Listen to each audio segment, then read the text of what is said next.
All right. All right, welcome everyone to Faith and Life. My name's Ryan Moore, and today, once again, I have my whole crew with me, my family. Randall Stubbs is with us, Anissa Moore is with us, and of course, Ronnie Miles is with us. And today we get to discuss this topic that's been on my heart, and probably it's been thought about and written about and talked about in churches all over the world, not just in America. But the question is, where has all the members gone? Where have all the members gone? And so we pose that question because of the fact that COVID hit in 2020. And we've gone through these ups and downs of, church reopening, church closed again, church back reopening, vaccinations, everybody can come back to church now. And you look out on Sunday morning and you go, what happened? I don't see sister so-and-so, I don't see brother so-and-so. And these people were not just visitors, like first timers, they came, they got a mug and left. It was people who were invested in your church. They were the teachers in your church. They were the choir members in your church. They were the big givers in your church. They were your prayer warriors in your church, and they're not there. And so one of the things I was listening to a podcast recently, and the gentleman on the podcast said that he's been talking with leaders all across the world, not just in America. And pastors and leaders say at least 35 to 40% of their membership has vanished. So I posed a question to us. Where are all our members? All three of you are involved in churches in your local communities. I would like to know your thoughts, and then we can go dive a little deeper into certain things that may be some key factors in church membership vanishing.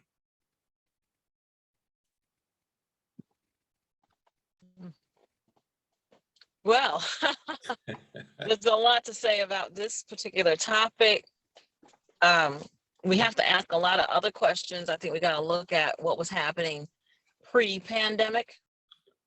So let's, if we are honest with ourselves, we know that people were struggling then.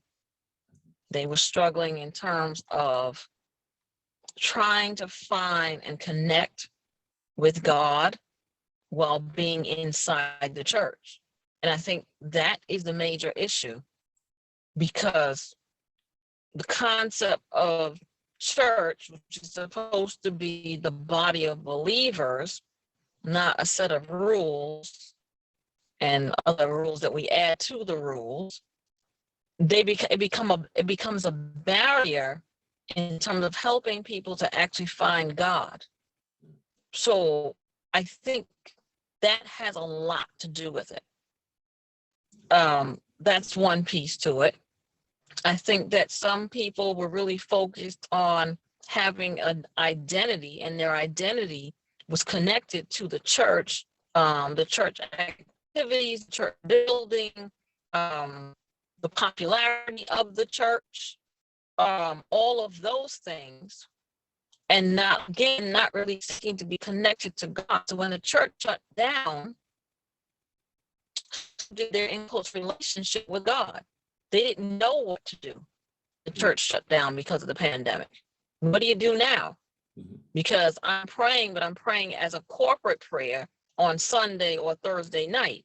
But what do I do now when I have to sit by myself and try to figure out, how do I talk to God? If depending on where you were in your spiritual walk, if I was not in the word pre-pandemic, how do I just now all of a sudden turn it on and try to get back into it when I wasn't in it in the first place? So I think this is about relationship. This is about connectedness. And the pandemic revealed that many people were connected to the church building, to the church activities, to the church calendar, if you will, and not really connected to God, not really cultivating a relationship with God. So once the whole activities, they were removed, they were stunned, like, what do I do now? And I think that's what we're still there in many ways, in terms of how people reconnect. And then finally, how how do you, and let's say you were one of the people that, had the opportunity to watch church online. So now I'm watching church online. I'm getting my praise on at home. Why do I need to get out of my pajamas and reconnect in a physical place with people? Whereas I was doing my God thing at home by myself in my pajamas. And I think that's a whole nother group of people who feel that they can still, in quotes, connect with God, and that this faith walk is an individual one rather than a connection to a body of believers. Of course, there because no people want to jump in. Well, you said a lot there. I'm gonna let Randall or maybe Ronnie get in there, because that's just a whole lot of other things we went really far into, but they're great facts. So, just to say this, a little bit what Anissa just stated. You could be church-centered but not Christ-centered. So if one is one or the other, I think it determines the way you respond to life, right? So if you were church-centered, and let me say if you were older too, and like you stated, if those activities aren't there, then it's more of a social connection probably than a spiritually affirming environment. Not that it can't be, but it just wasn't. And then this happens. But then if you step back pre-pandemic, church membership was declining. Not maybe in every church, not maybe in ours, which may be only a microcosm, was going on, say, within the United States. But there's been a non-affiliation with churches over the last 12, 15 years, if you look at the stats. I'll go over them a little later. So you have that. And then I think the other side in the last, let's say 10 years, definitely the last 6, the response to where you fell on particular political lines affected people. yes. Right. So once you have that, and then you have a Christianity in search of political clothes, that's problematic. And then people are even more confused. So I think you had you have all this almost like a combustion of events just all coming together, and then COVID hits, and then it gives some people a way out or gives some people a way in, and it gives the disaffected the status that they still maintain. I'm just not going either way anyway, whether I be non-Christian, atheist, or Gnostic. And I'll stop there. I agree with both my brother and my sister here. There's a great many reasons why there's lower church attendance. You've got the pandemic, you've got pre-pandemic, you've got the whole unchurched situation. A lot of people have never been to a church, starting with Generation Z, going backward. So Generation X is like the last, and half of us weren't churched. So you got Generation X that thing started then. And some of us were church, some of us were not, and we grew our separate ways. And when it comes to what Randall's talking about, there is a social aspect, and being Christ-centered and being socially centered or church-centered is not the same thing. We can also go straight biblical, right? There's going to be a great falling away. And then this is going to happen. How does this happen? Well, we're watching it in real time. There's people that are confused about the role of the church now. Thank you for the political references, because that's part of it. The stats, which you shall bring up, show that people have been replacing church with other things. And yes, some of them are on Zoom. There's some folks that are not in the church, they're on the Zoom. Do they count that as church? I've seen how people do, some of the phone prayers, if they're not one of the active participants, then it's kind of like background noise while you cook, background noise while you clean, background noise while you fight with the family members or do your work. Should the church be background noise? I don't know. Do we have to re-identify our focus as the church? I think we do. Do the people realize the church is not the four walls of the building? I doubt many do. So there's a lot that is playing into the decline of the members or people even visiting a church building. I don't know. I'll let you take it away, Pastor. So I mean, you guys hit on so many great things. I mean, we've kind of gone through a lot of them, but I just want to unpack a couple in the time that we have. And that is, recently I saw a study by the Barna Group that said, and this is about church practicing Christians. This is not, unchurched people or any specific demographic, but these are practicing Christians that said, the question was, how often do you leave worship service and feel disappointed? And 62% said that they felt disappointed after leaving church service. This is before the pandemic, right? This is pre-COVID. So I guess the question is, was this the perfect out for maybe half of that group to be like, well, you can't go, so I'm out? And what did they fill that stuff with? I mean, if we be honest, there was a lot of church members that we knew were well and fine and good, because they were, as soon as things started to open back up, you would look at their Instagram page and find out they were having a good time. At 10 o'clock, 11 o'clock, 9:30, and every other hour that the church meets. So was this the perfect out for a large percent of Christians who felt, well, I'm disappointed with the church, but now I may feel fulfilled. I'm going to start to travel more. I'm going to hang out with my friends on Sunday. I'm going to have Sunday brunch. I can watch online for 1 hour and have a Super Bowl party, or hang out and watch the NFL at, Buffalo Wild Wings. Was this the perfect out for church members? I'm going to say yes, and I'm going to tell you why. Okay. It wasn't just the perfect out because when you unpack that disappointment, there are people today that are still broken and hurting from the things that happened before COVID. Yes.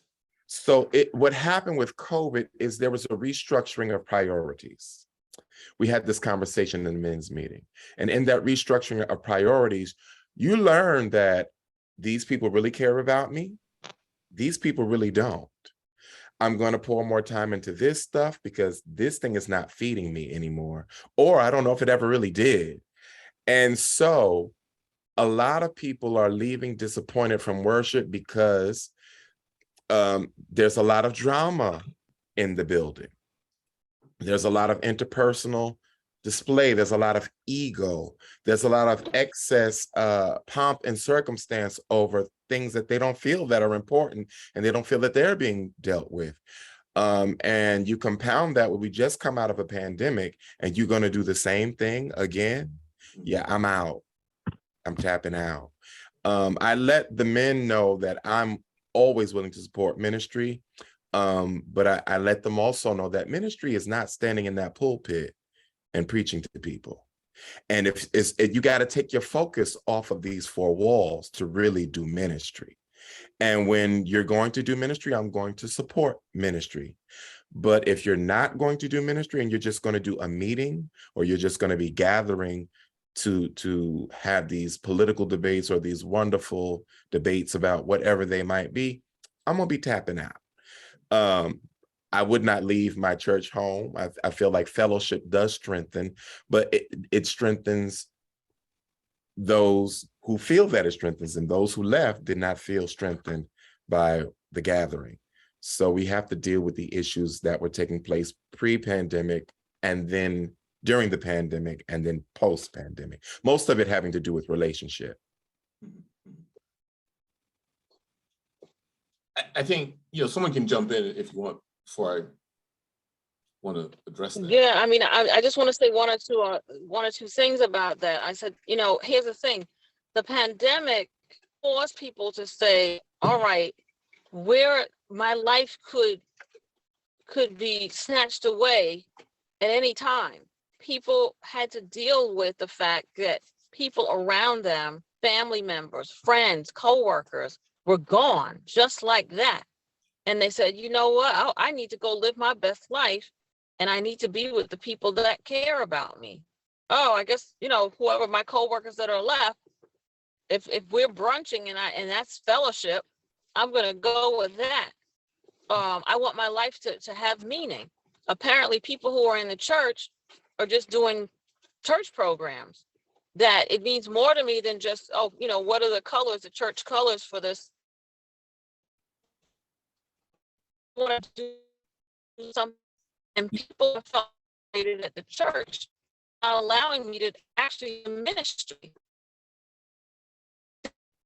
that have nothing to do with anything. So now I really want to be connected to something that maybe I can really give back to.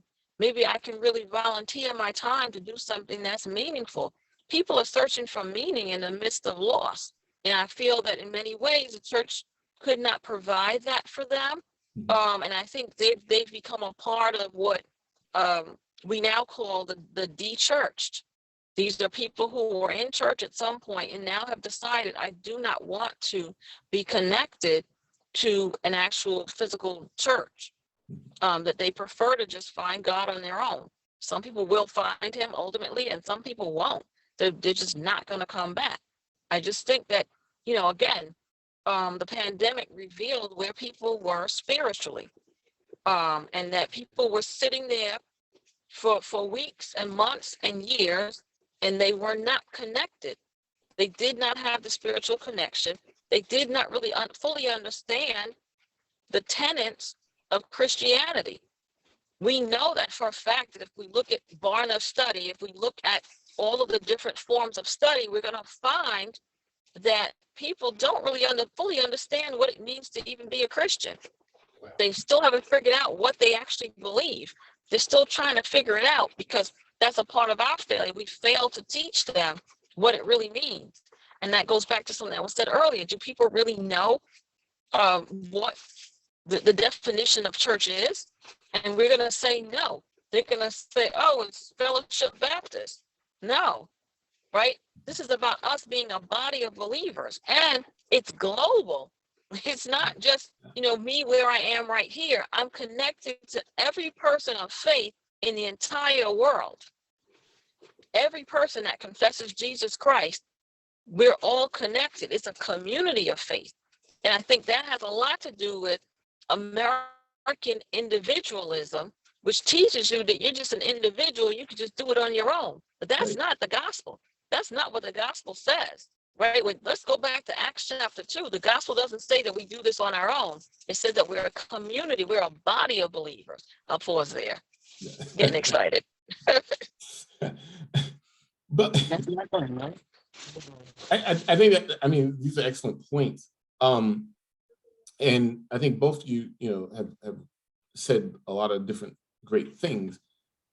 And especially, Ronnie, you said something, that it was on the wavelength that I'm thinking of when I heard a gentleman say he's no longer part of a local church post-pandemic because he felt that during the pandemic, the resources and money that could have been taken to address some of the issues going on in the community, such as mental health, such as food, people were out of jobs, could have been poured into the community.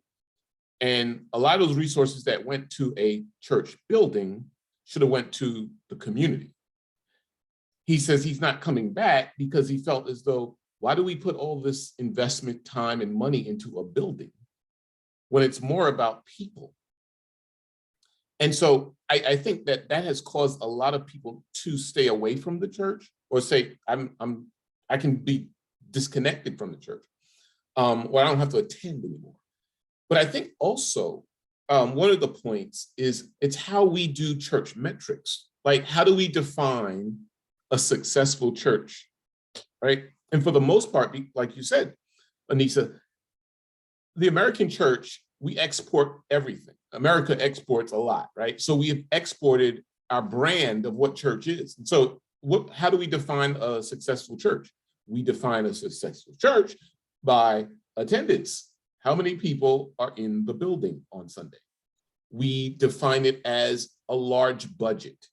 So we have $1 million plus in money and revenue is coming in on a steady stream. And we have a very big, large building where we can accommodate all these people, or multiple campuses may be part of that. So that's success. Now, how we do success now post-COVID, I think, is changing the landscape of things. Because do we put more emphasis on attendance, or do we put more emphasis on engagement? And there's a difference, because if I'm engaged with my church, I'm sticking, right? We talk about sticky church. But if I'm engaged, I'm going to be connected to you, right? I just said, previous that I had a dinner with a good friend of mine last night in New York City. And we've been friends for maybe a decade or more, but we're constantly engaged on a weekly basis in some form or way. Seasonally, we're engaged. If there's a time where we're not engaged, it's a text message, there's an email, there's phone calls going out, there's prayer together. And so when you're engaged with someone, you're going to be dedicated to that relationship. And so I think that plays a huge part in how we do the practice of Christianity in our context of America. Thoughts?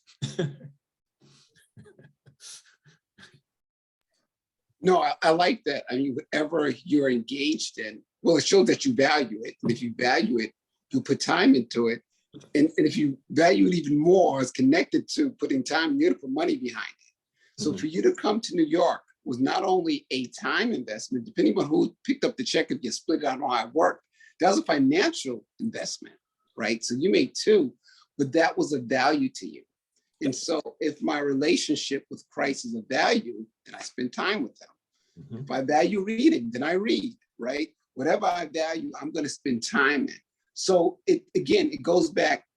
I think it's nothing new, meaning your principles, who you are, the essence, all that was pre-pandemic. The pandemic basically revealed what the crisis was, maybe within us or what was around us. And then we see where it all fell out at, whether you landed on dry ground, whether you landed on wet ground, or you landed on cracked ground. There was there's some separation. But let me say this, but the whole thing about the falling away could be opportunity too, right? Yeah. Because if people have been scattered, then they're available, right? If they're not affiliated, then we speak to them about being affiliated, right? So I think there's benefits on both sides. And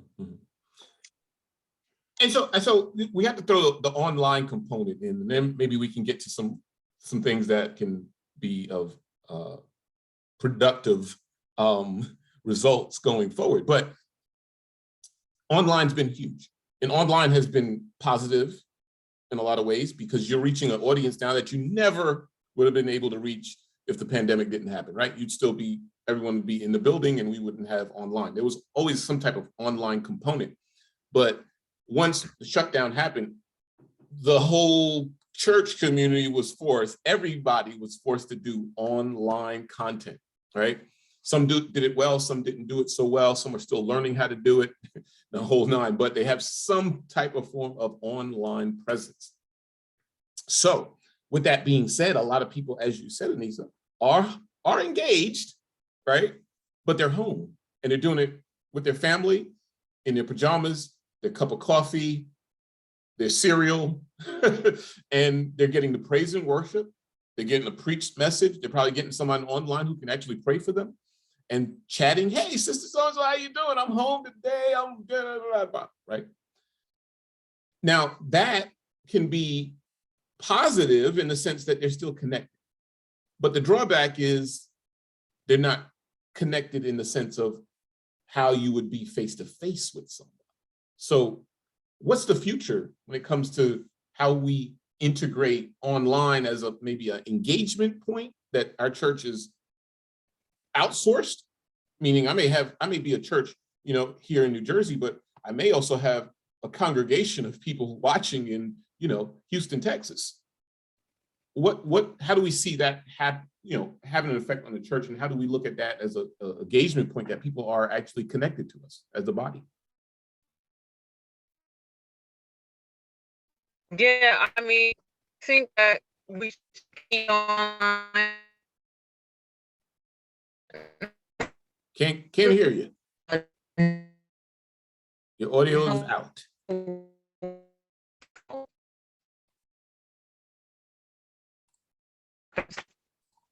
Can you hear me? I can hear you now.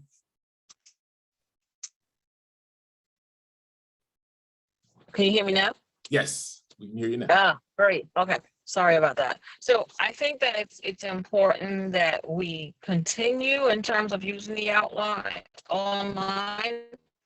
I think online should be used for people that that we're trying to reach. Okay. I think it should be used as outreach. I think it should also it could also be used. What I'd like to see happen for the most part is if your service is at 11 a.m., right? That service should go on be at 12 or 12:30, not at 11 o'clock, because you want your members to now come back to the building. But you guys, there's some people who can't come back to the building they have other challenges. But I don't think the online should now be a substitute for being in person and the actual fellowship and the actual worship experience with a body of believers. I think we've got to come back to that. And so I think we should still allow for watch, because we want people to still be open to the gospel. We want people to still be hearing the word online, Facebook, YouTube, all that. But we want the people who are in them to come back. You can't find ways to get them back. I think that one thing about all local churches, not the big churches, but small churches, to finally move forward in terms of technology. Okay, we've lost her again. I like what she was saying about basically trying to get the local church to move back into a position where you can have live service, stream at a later time, a later date, or with people who just need the streaming services. So your incapacitated people, people who are shut in, sick, all of those things. I also feel that hybrid seems to be the future of this thing, and we've already lost a multitude of churches who did not do it well. They've shut their doors. They are not going to open again. Others they stood in the gap. They learned the technology. They're perfecting the craft now, seeing what works, stress points. But in all of it, you got to be building relationship as you're building these platforms. So you've got to be connecting to people. The preach word is wonderful, but there has to be touch points. When do you go do visitation? When are you sending out correspondence? When are you going to invite them to something where you can see them face to face? So you've got to present all of these opportunities. And for the small church, it may be more difficult or easy, depending on how they do engagement. But engagement is the wave of the future. It is where we're going to be.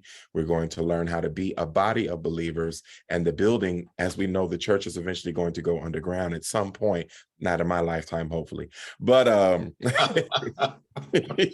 when that day comes, they're still going to be doing church some kind of way. Oh, gosh.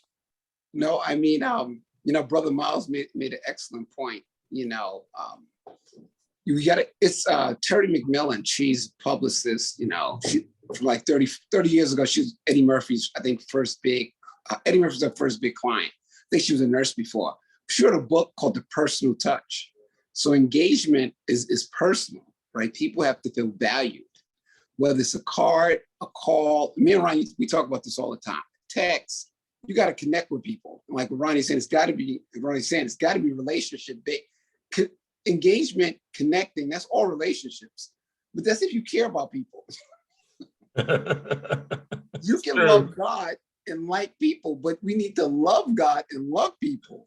So if I love you, I connect with you. If I love you, I reach out to you in some form. So we can't say now with all of the apparatus we have on the technological front that you can't touch somebody.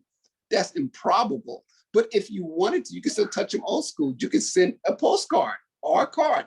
Snail mail still works. But again, you got to be intentional and you got to love on people.